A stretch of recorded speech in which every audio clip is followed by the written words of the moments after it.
Hello children, welcome to the channel H2O the A to Z of chemistry. हम पढ़ रहे हैं salt analysis और सॉल्ट एनालिसिस में आज के लेक्चर का टॉपिक क्या है। We will be discussing tests for 1A acid radicals. तो आई होप आप सब लोगों ने पिछला लेक्चर देखा है जिसके अंदर हमने सारे एसिड रेडिकल्स को क्लासिफाई किया था इनटू सर्टेन कैटेगरीज। जल्दी से पहले उसको ब्रश अप करते हैं और फिर आज 1A एसिड रेडिकल्स की एक डिस्कशन करते हैं। ठीक है, चलिए शुरू करते हैं आज का ये लेक्चर। तो जब हमने अपने एनायंस की लिस्ट देखी जो हमारे syllabus of class 11th and 12th है वो काफी कम है, बट अदरवाइज यहाँ पे आपको जो लिस्ट में दिखाई देंगे वो ज्यादा है। उसका रीजन मैंने आपको पिछले लेक्चर में बताया था कि यहाँ पे वो भी एनायंस लिस्टेड है जो कि आप अपनी inorganic chemistry of class 11th and 12th में पढ़ते हैं, तो वो हमारे लिए इंपॉर्टेंट है। तो उनका एक रिविजन साथ साथ में हो जाए तो बहुत ही अच्छी बात है, क्योंकि हम प्रिपरेशन कर रहे हैं अपने जेई के एग्जाम के लिए। तो हमने एसिड रेडिकल्स को दो क्लासेस में डिवाइड किया है। बहुत क्लियर डिविजन्स नहीं है जैसे कि आगे आप जब देखोगे बेसिक रेडिकल्स के लिए, बट फिर भी एक ग्रॉस डिवीजन हमने किया है जो हमें हेल्प करता है एसिड रेडिकल्स को आइडेंटिफाई करने में। तो हमने एसिड रेडिकल्स को दो कैटेगरीज में डिवाइड किया, क्लास 1 क्लास 2। क्लास 1 जहां पे हम उनको आइडेंटिफाई करेंगे by volatile products obtained on the treatment of radical with the acid. Acid कौन सा, या हम लेंगे हाइड्रोक्लोरिक एसिड या हम लेंगे सल्फ्यूरिक एसिड। ठीक है, उसको आगे हमने फर्दर दो क्लासेस में डिवाइड किया, एक डाइल्यूट एसिड के साथ रिएक्शन और दूसरा कंसंट्रेटेड एसिड के साथ रिएक्शन। अगर तो डाइल्यूट HCl डाइल्यूट H2SO4 के साथ सॉल्ट को ट्रीट करने पे कोई गैस इवॉल्व होती है तो वो 1A के सॉल्ट्स है, और अगर 1B में है तो या तो वो 1A के सॉल्ट्स भी कंसंट्रेटेड H2SO4 के साथ रिएक्शन देंगे, और एक्सक्लूसिवली और कौन से हो सकते हैं, chloride, bromide, iodide, nitrate, borate और ऑक्सलेट। ठीक है, क्लास 2 के अंदर वो वाले एनाइंस आएंगे जिन्होंने डाइल्यूट H2SO4 या कंसंट्रेटेड H2SO4 के साथ कोई भी गैस इवॉल्व नहीं की, तो वो हम ऐसे आइडेंटिफाई करेंगे बेस्ड अपॉन प्रेसिपिटेशन रिएक्शंस और based upon oxidation reduction reactions. Precipitation reactions में सल्फेट, फॉस्फेट, क्रोमेट और डाइक्रोमेट, और इस ऑक्सीडेशन रिडक्शन रिएक्शंस में परमैंगनेट, मैंगनेट, क्रोमेट, डाइक्रोमेट। ठीक है, तो ये वाले हमारी लिस्ट है, और उसमें से हमको आज किसके बारे में पढ़ाई शुरू करनी है, 1A वाली कैटेगरी के एनायंस की। ठीक है, तो इसके अंदर कौन कौन से एनायंस हैं, आई होप मैंने आपको पिछली बार याद कराया था तो आपको अच्छे से याद है। आंखें बंद करके एक बारी फिर से मेरे साथ बोलो, carbonate, bicarbonate, sulphide, bisulphide, sulphide, thiosulphate, nitrite और एसीटेट। ये आयंस हैं जिनके बारे में आज हम इस लेक्चर में पढ़ने वाले हैं। शुरू करें। Very good. तो हमारे सबसे पहले एसिड रेडिकल्स के टेस्ट कौन से हैं, action of the dilute acid. तो action of the dilute acid के लिए आप क्या करेंगे, वेल ये वाले जो टेस्ट हैं ये 1A के रेडिकल्स के लिए हैं, जिसके अंदर आप डाइल्यूट सल्फ्यूरिक एसिड या डाइल्यूट HCl का सॉल्ट पे एक्शन देखेंगे। या तो गैस इवॉल्व होगी रूम टेम्परेचर पे ही, या वो वार्मिंग पे भी एवोल्यूशन हो सकती है। ठीक है, कौन कौन से एनायंस निकलेंगे, carbonate, bicarbonate, sulphide, bisulphide, sulphide, thiosulphate, nitrite and acetate. ठीक है, सबको याद हो गए हैं, मैं बार बार बोल रही हूँ। आई होप जब भी मैं ये बोलती हूँ तब आप भी आंखें बंद करके मेरे साथ बोल रहे हैं। तो इनका रिएक्शन हम डाइल्यूट सल्फ्यूरिक एसिड या डाइल्यूट हाइड्रोक्लोरिक एसिड के साथ देखेंगे, और हम देखेंगे कि कौन सी गैस इवॉल्व हुई। ठीक है, अगर कोई गैस इवॉल्व नहीं होती इसका मतलब है कि ये सारे के सारे एनायंस एब्सेंट होंगे। ठीक है, बट अगर गैस इवॉल्व होगी तो उससे हमें मालूम लगेगा कि कौन सा एनायन हो सकता है। ठीक है, और फिर हम उसके कंफर्मेटरी टेस्ट करके उसको पक्का कर लेंगे कि यस यही एक एनायन है। राइट।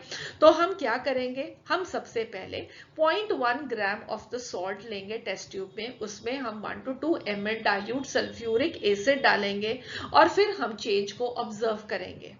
अगर तो रूम टेम्परेचर पे गैस इवॉल्व होती है तो हम उस ऑब्जर्वेशन को नोट करेंगे। अगर कोई गैस नहीं भी इवॉल्व होती तो हम उसके कंटेंट्स को थोड़ा सा वार्म करेंगे और फिर देखेंगे कि क्या कोई गैस इवॉल्व होती है, और जो भी गैस इवॉल्व होगी हम उसके बेसिस पे अपने एनायन को आइडेंटिफाई करेंगे। ठीक है। तो 1A के रेडिकल्स जब हम हीट करेंगे डाइल्यूट HCl या H2SO4 के साथ, तो दो पॉसिबिलिटीज हो सकती हैं। या तो ब्राउन कलर्ड के फ्यूम्स ऑब्टेन होंगे या कलरलेस फ्यूम्स ऑब्टेन होंगे। तो इवॉल्व्ड गैस किस कलर की होगी, या तो वो ब्राउन कलर की हो सकती है, रेडिश ब्राउन कलर की हो सकती है, या वो कलरलेस गैस होगी। अगर तो वो एक ब्राउन कलर के फ्यूम्स ऑब्टेन होते हैं, वेल उससे हमें पता लगता है कि ये नाइट्राइट है। ठीक है, क्या पता लगता है कि वो नाइट्राइट है, जो एनायन है वो कौन सा है, नाइट्राइट है। और अगर कलरलेस फ्यूम्स ऑब्टेन होते हैं तो बाकी का कोई भी ग्रुप 1A के रेडिकल हो सकते हैं। That means carbonate by carbonate, sulphide by sulphide, thiosulphate, sulphide या एसीटेट में से कोई भी एनायन हो सकता है। ठीक है, तो आई होप आप लोगों को समझ में आ गया दो possibilities on adding of dilute H2SO4 और dilute HCl, either brown fumes or colorless fumes. Brown fumes तो नाइट्राइट आयन इज कंफर्म्ड, और अगर कलरलेस हैं तो बाकी के सारों में से कोई भी हो सकता है।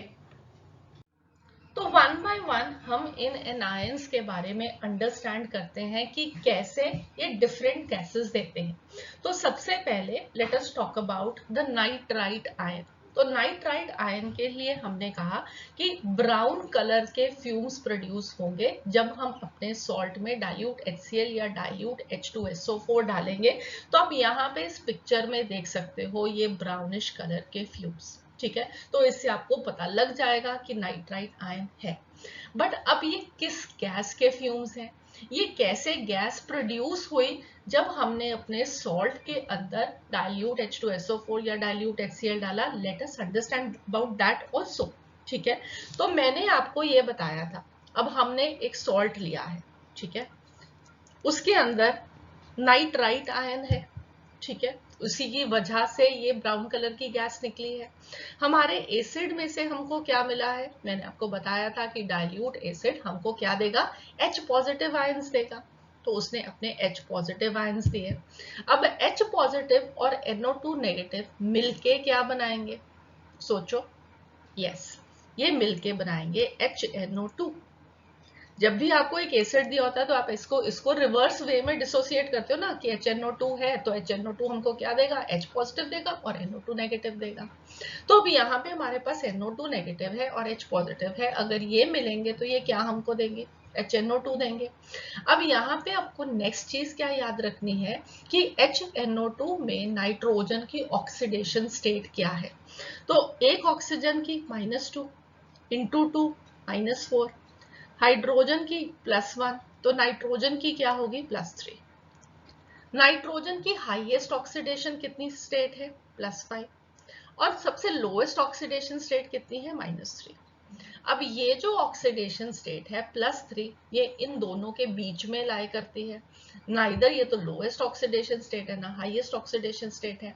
और आप लोगों ने भी ये पढ़ा हुआ है कि अगर हमारे पास एक ऑक्सो एसिड है जिसके अंदर जो सेंट्रल एटम है वो अपनी हाईएस्ट ऑक्सीडेशन स्टेट में नहीं लाई करता, तो जब वो ब्रेक करेगा तो वो क्या प्रोड्यूस करेगा, वो डिस्प्रपोर्शनेशन रिएक्शन शो करेगा।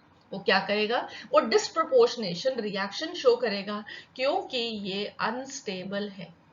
ठीक है, तो ये क्या है, HNO2। HNO2 अनस्टेबल है, ये एक डिस्प्रपोर्शनेशन रिएक्शन शो करेगा। मैंने एक ऑलरेडी अपनी प्लेलिस्ट इनऑर्गेनिक मेड इजी में कुछ लेक्चर्स पुट किए हैं जो कि आपकी इनऑर्गेनिक केमिस्ट्री को बहुत आसान बनाते हैं। उसमें आपको एक ये लेक्चर भी मिलेगा, thermal decomposition of oxo acids. ठीक है, तो आप वो लेक्चर जरूर देखिएगा, वो आपको बहुत हेल्प करेगा बहुत सारी रिएक्शंस को याद करने में। ऑलराइट, तो मेरे पास क्या है, अब मेरे पास HNO2 है। HNO2 जब डिस्प्रोपोर्शनेट करेगा तो ये क्या फॉर्म करेगा, ये फॉर्म करेगा HNO3 plus NO plus water, और ये NO आगे एयर में से ऑक्सीजन लेकर, ऑब्वियसली आप रिएक्शंस को बैलेंस कर सकते हैं, NO ऑक्सीजन से एयर को लेके क्या फॉर्म करेगा, NO2 गैस। और ये NO2 गैस है जिसके आप ये ब्राउन कलर के वेपर्स देख रहे हैं। ठीक है, आप लोगों को समझ में आया। मैं इसको रब करके इसको प्रॉपर वे में आपको लिख के दिखाती हूँ सो दैट कि आप अपने प्रॉपर स्क्रीनशॉट्स ले सको।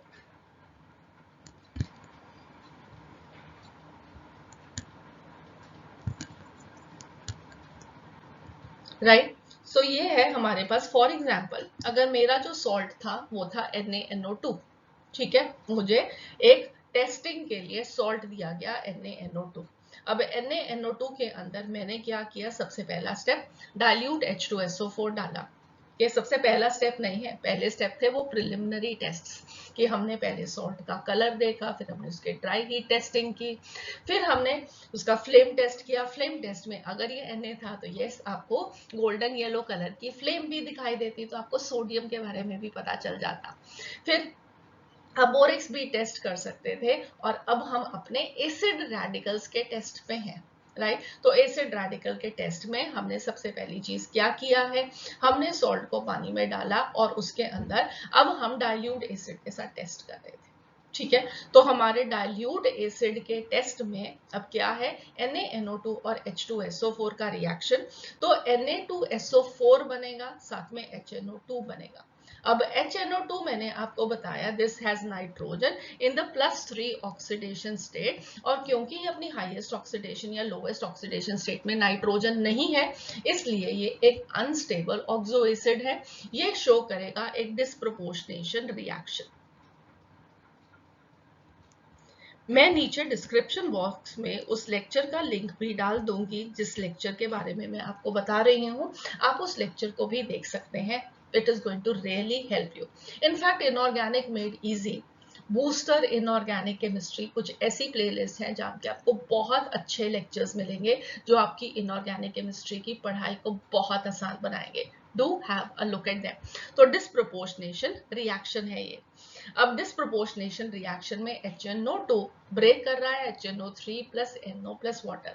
उस लेक्चर में मैंने आपको ये सिखाया था कि हमेशा एक एसिड ऑक्सो एसिड मतलब जिसके अंदर एक आपका सेंट्रल एटम है और उसके साथ साथ ऑक्सीजन और हाइड्रोजन है।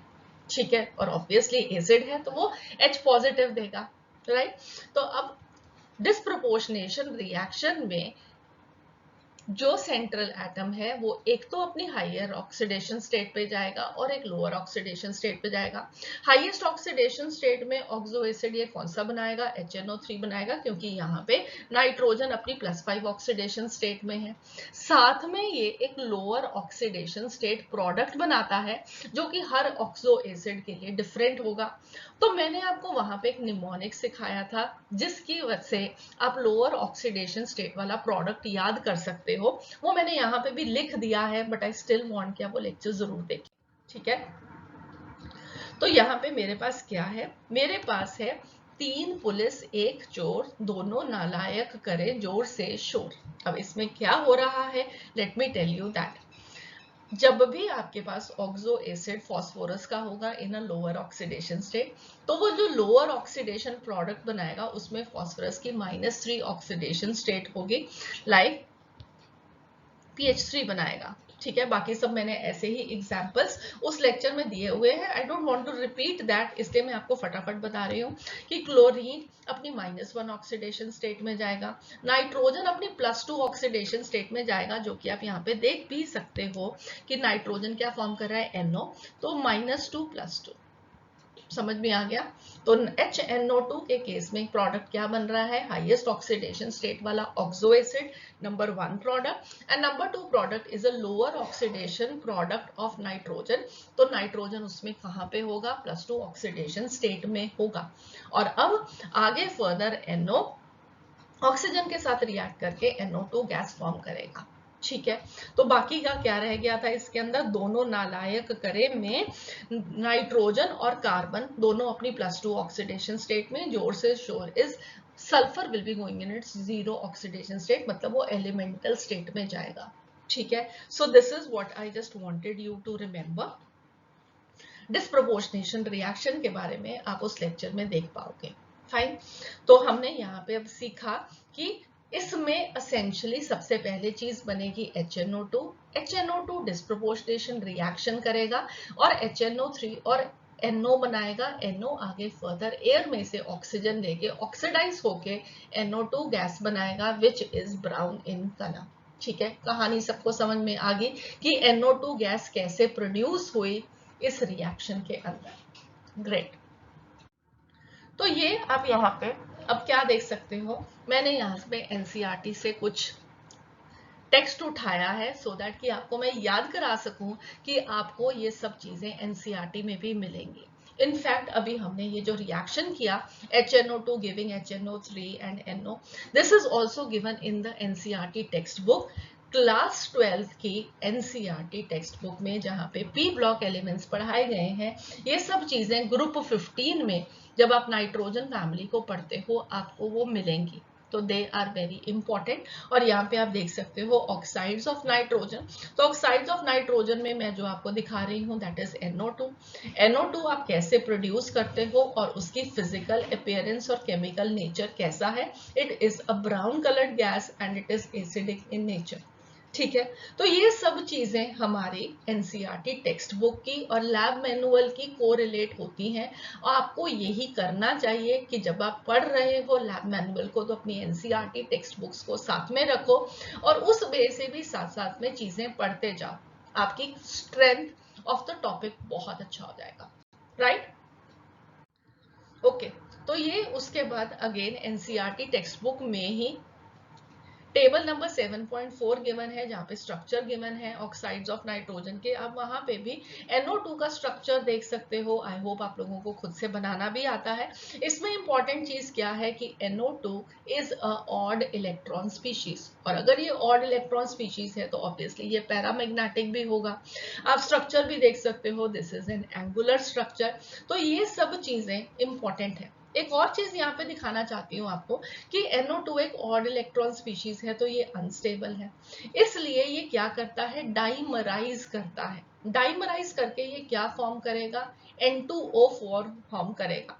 तो एक ऑड इलेक्ट्रॉन इस नाइट्रोजन का, एक ऑड इलेक्ट्रॉन इस नाइट्रोजन का, तो दोनों NO2 मिलके यहाँ पे ऑड इलेक्ट्रॉन्स को कंबाइन करते हुए एक और बॉन्ड फॉर्म करेंगे, and this is how N2O4 is formed. अब इवन नंबर ऑफ इलेक्ट्रॉन्स हो गए और ये स्पीशीज स्टेबल हो जाएगी।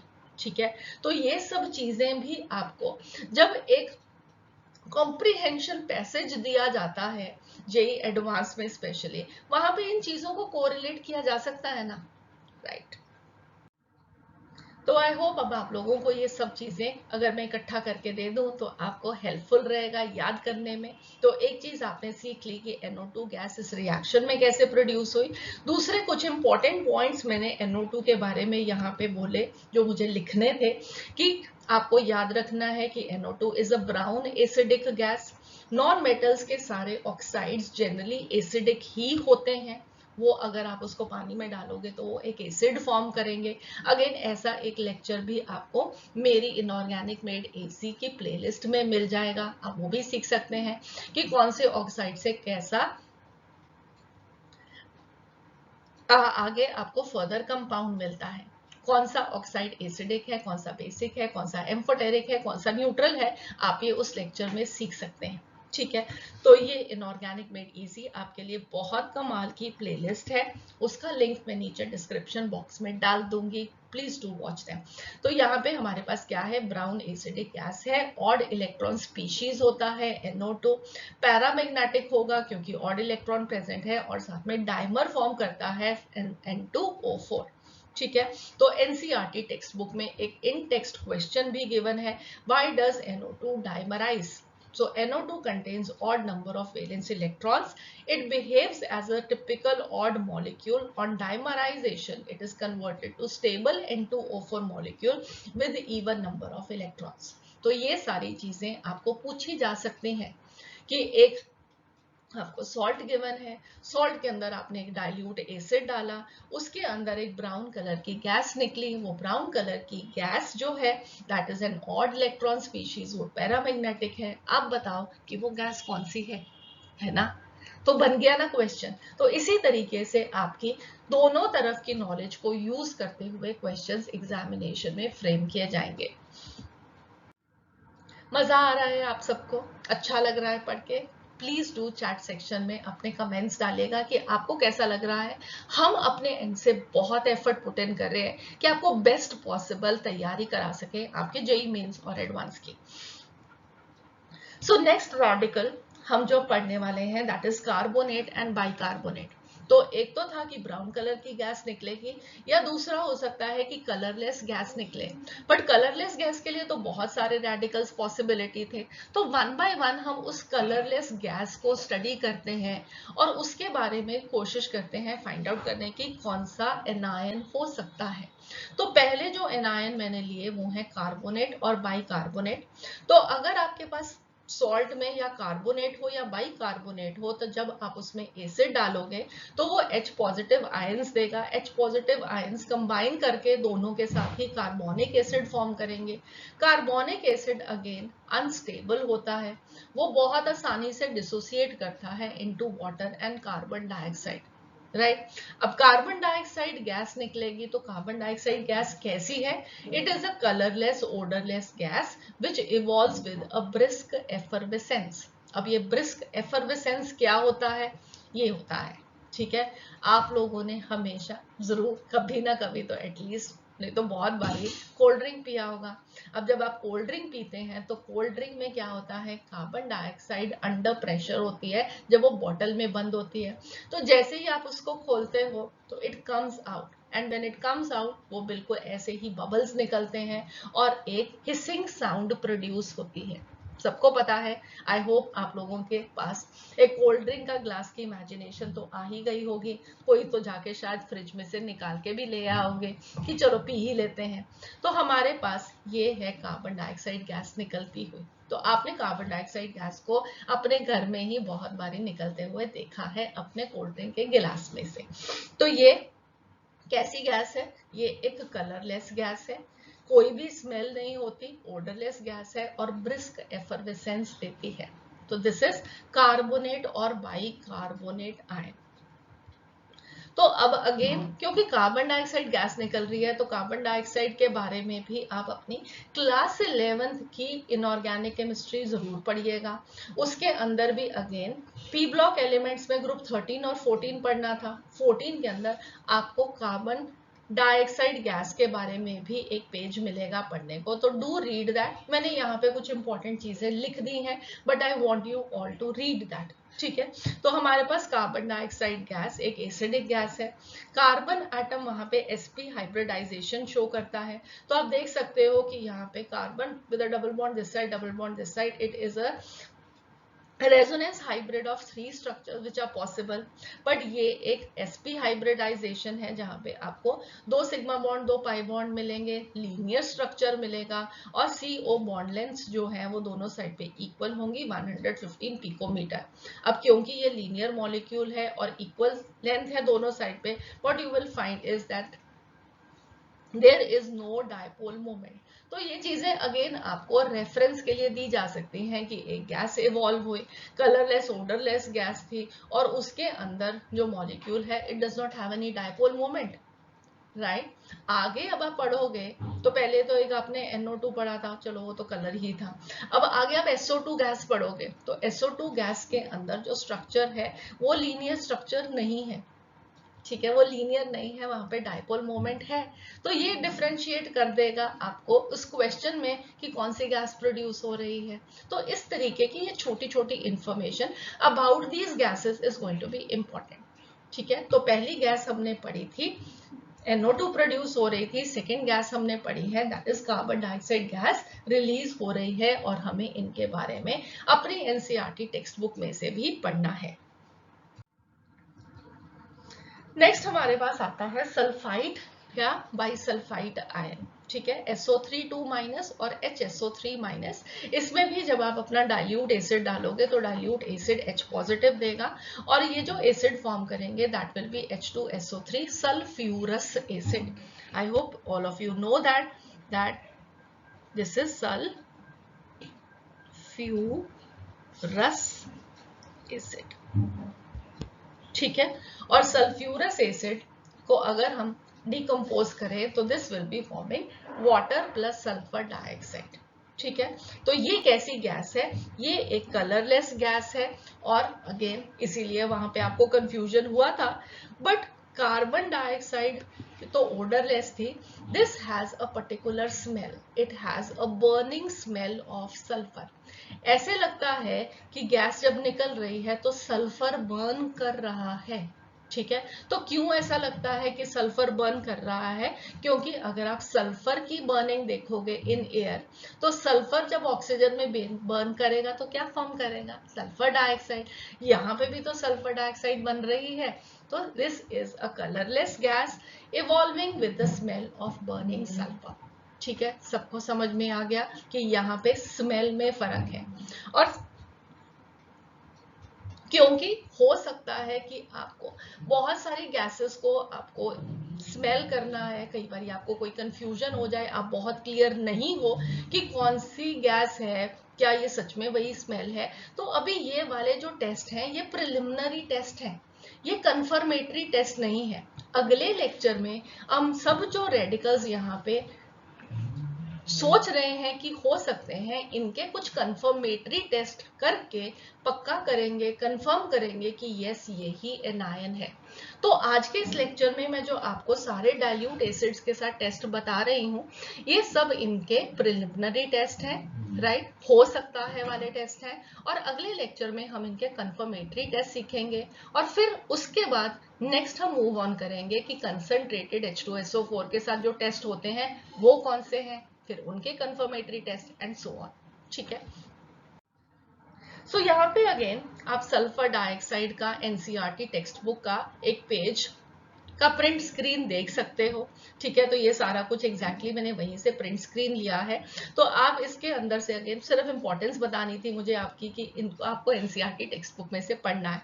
तो यहाँ पे आप देख सकते हो कि सल्फर डाइऑक्साइड कैसे ऑब्टेन हम करते हैं, सल्फर को जब हम एयर या ऑक्सीजन में बर्न करते हैं, लेबोरेटरी में हमें ये कैसे मिलता है कि हमने कोई एक सल्फाइड को, मतलब कोई भी एक सल्फाइड वाला सॉल्ट लिया और उसको हमने डाइल्यूट सल्फ्यूरिक एसिड के साथ टेस्ट किया। यही तो हम टेस्ट कर रहे थे कि हमने सॉल्ट लिया था, उसमें डाइल्यूट H2SO4 डाला, उसने हमको H पॉजिटिव आयन दिए, दोनों ने कंबाइन करके H2SO3 फॉर्म किया, वो ब्रेक करके वाटर और सल्फर डाइऑक्साइड देता है, सल्फर डाइऑक्साइड गैस प्रोड्यूस हो गई।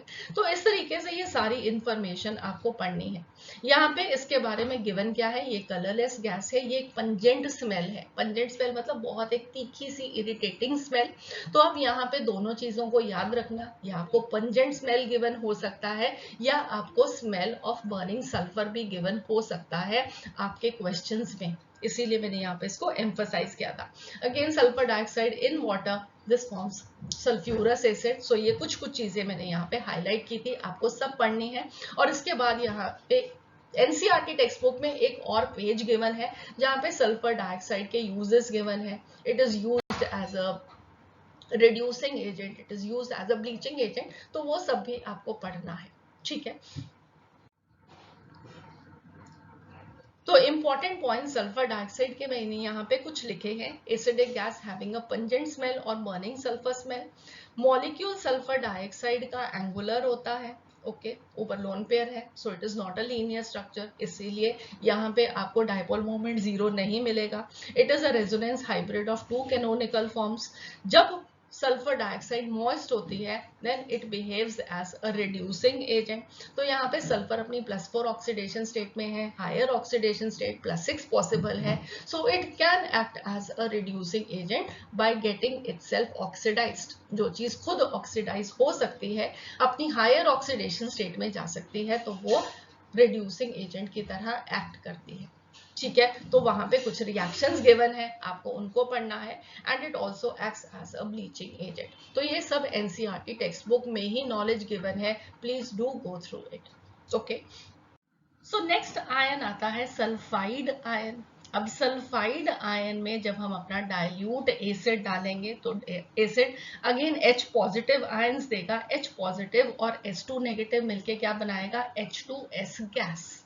ठीक है, तो H2S गैस बनी। आई होप आप लोग ये को रिलेट अब कर पा रहे हैं कि हमने जो अपनी क्लासिफिकेशन सीखी थी इन एनायंस को ढूंढने के लिए, उसके अंदर हमने कहा था कि हमने अपना सॉल्ट लिया, उसके अंदर एसिड डाला, राइट। तो वो एसिड के साथ क्या दे रहे हैं, वॉलेटाइल प्रोडक्ट दे रहे हैं। तो सबसे पहले हम लोगों ने नाइट्राइट आयन देखा तो NO2 गैस बनी। कार्बोनेट बाई कार्बोनेट के साथ कार्बन डाइऑक्साइड बनी। सल्फाइड बाई सल्फाइड के साथ हमारे पास क्या बनती है, हमारे पास सल्फर डाइऑक्साइड गैस इवॉल्व होती हमको दिखाई देती है। तो नेक्स्ट अब यहाँ पे H2S गैस बन रही है, अगेन एक वॉलेटाइल प्रोडक्ट बन रहा है।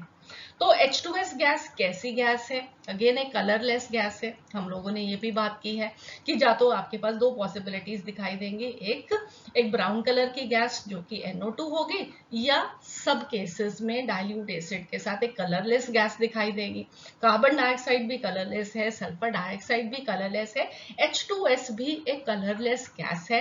And this evolves with a rotten egg smell, बहुत ही गंदी स्मेल, जो कि अगर एक एग रॉट कर रहा हो, गल रहा हो, तो उसमें से जो गंदी बदबू आती है, दैट इज H2S की स्मेल। सिमिलरली अगर एक प्याज हो, प्याज में भी बहुत ज्यादा सल्फर कंटेंट होता है, अगर वो भी रॉट होता है तो अगेन उसमें से भी जो स्मेल आती है दैट इज H2S स्मेल। अब H2S के रिलेशन में एक और इम्पॉर्टेंट चीज आप याद रख सकते हो कि H2S is also a good reducing agent. अब क्यों गुड रिड्यूसिंग एजेंट है, आई होप आप अंडरस्टैंड कर ही सकते हो कि H2S में सल्फर की ऑक्सीडेशन स्टेट क्या होगी, this will be +1 into 2, so sulfur will be -2 oxidation state. अब -2 ऑक्सीडेशन स्टेट में सल्फर है, सल्फर +6 ऑक्सीडेशन स्टेट में जा सकता है। अगर ये अपनी ऑक्सीडेशन स्टेट इंक्रीज करेगा, खुद से ऑक्सीडाइज होगा, तो खुद से ऑक्सीडाइज होगा तो it will act as a good reducing agent. ठीक है, I hope this is also clear to you. So हर चीज को समझते जाओ और उसको याद करते जाओ। सो नेक्स्ट है हमारे पास थायोसल्फेट आयन।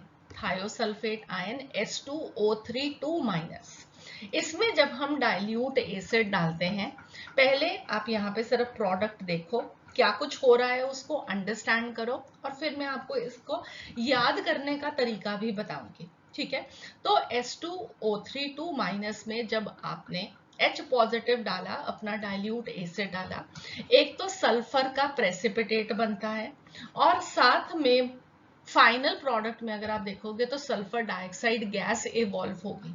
ठीक है, तो सल्फर बनेगा और सल्फर डाइऑक्साइड बनेगा, सल्फर का एक वाइट प्रेसिपिटेट होगा, और सल्फर डाइऑक्साइड आपकी अगेन एक कलरलेस गैस इवॉल्व होगी।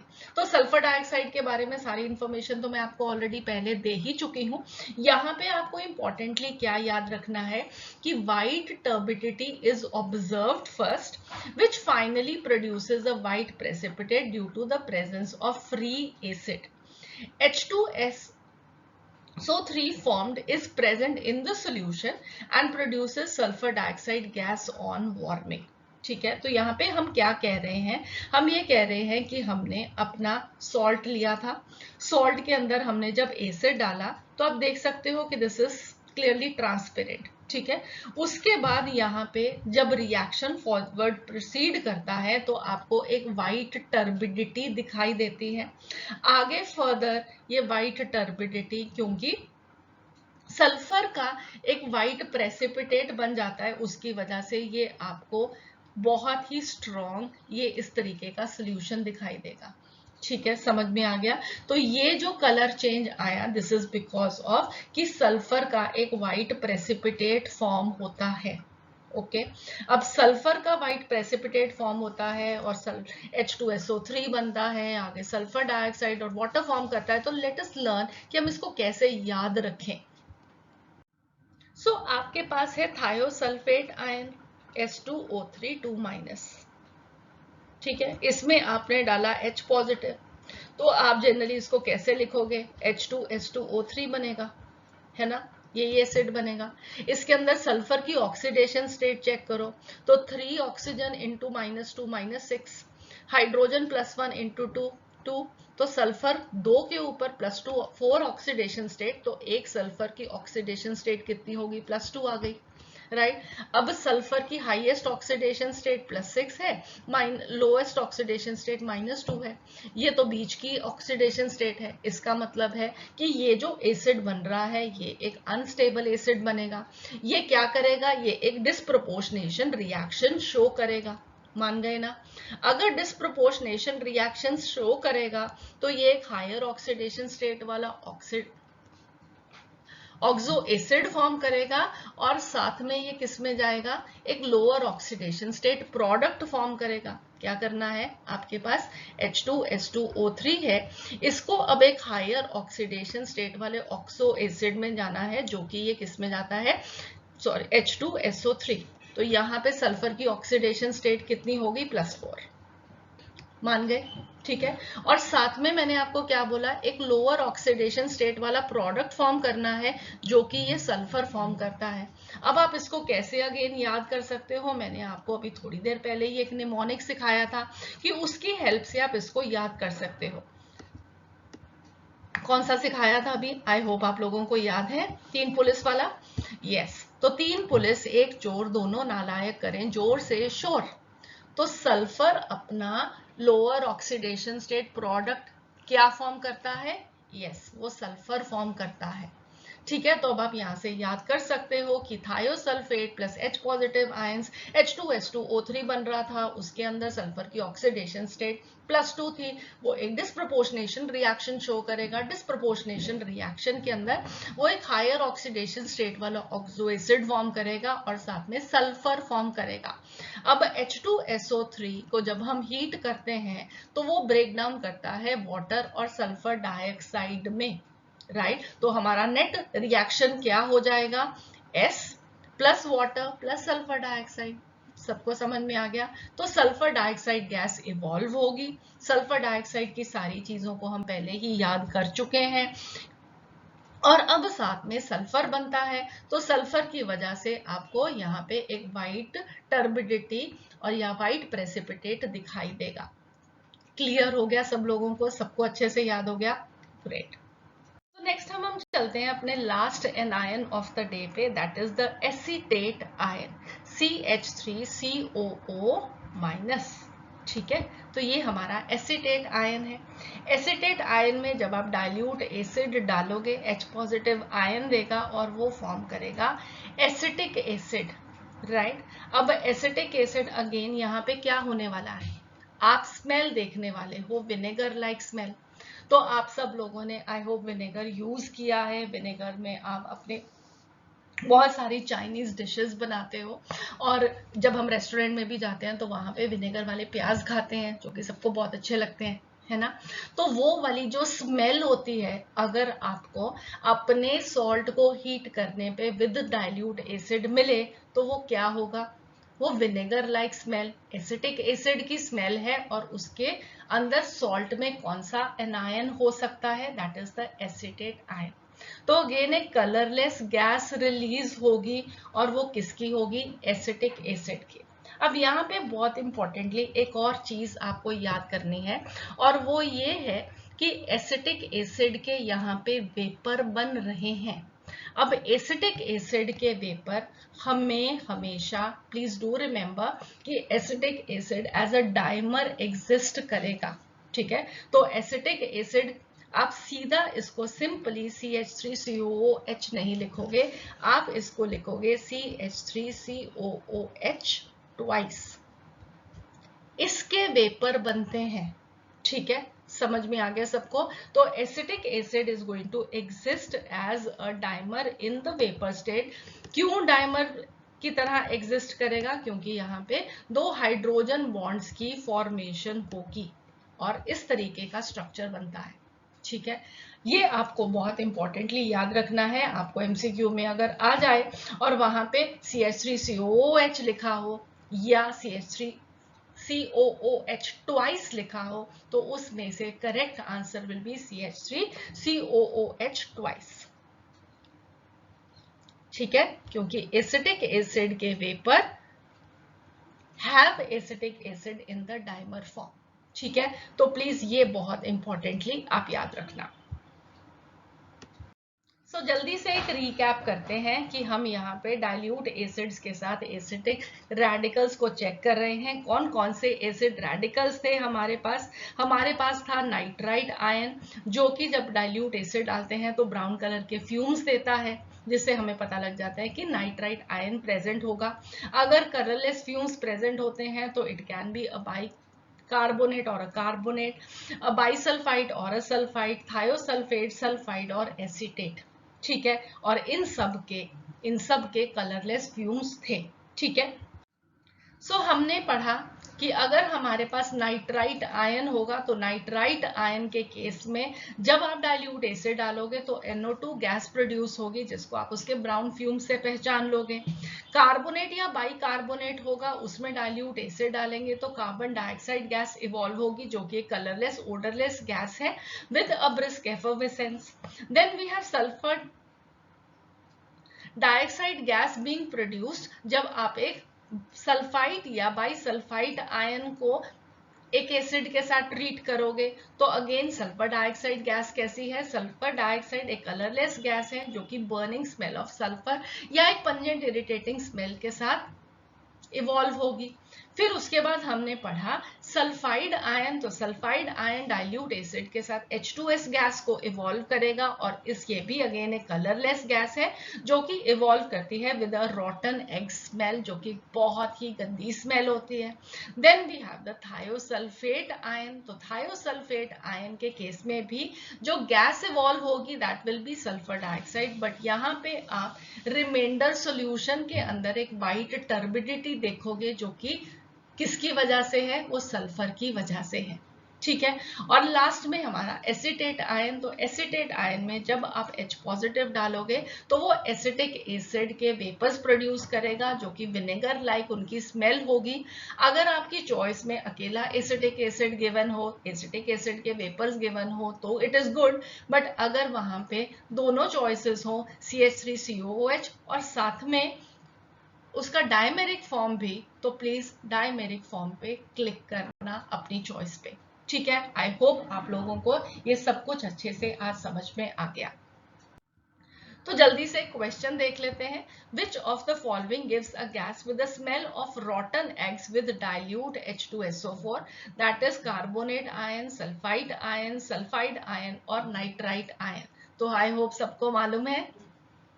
Yes, the correct answer is C, sulphide ion, जो कि H पॉजिटिव के साथ या डाइल्यूट एसिड के साथ आपको H2S गैस देगा, जिसकी रॉटन एग स्मेल होती है। नेक्स्ट एक है, to an inorganic mixture dilute H2SO4 is added in cold, colorless odorless gas is evolved. The mixture contains sulphide, acetate, nitrite और कार्बोनेट। तो यहाँ पे कलरलेस ओडरलेस गैस प्रोड्यूस हो रही है, तो हो गया आंसर। यस, बिल्कुल सही। The correct answer is D choice, the carbonate ion. ठीक है, तो ये यहाँ पे बिल्कुल ही बेसिक क्वेश्चंस हैं जो कि हमने प्रिलिमिनरी एग्जामिनेशन पे अंडरस्टैंड किए।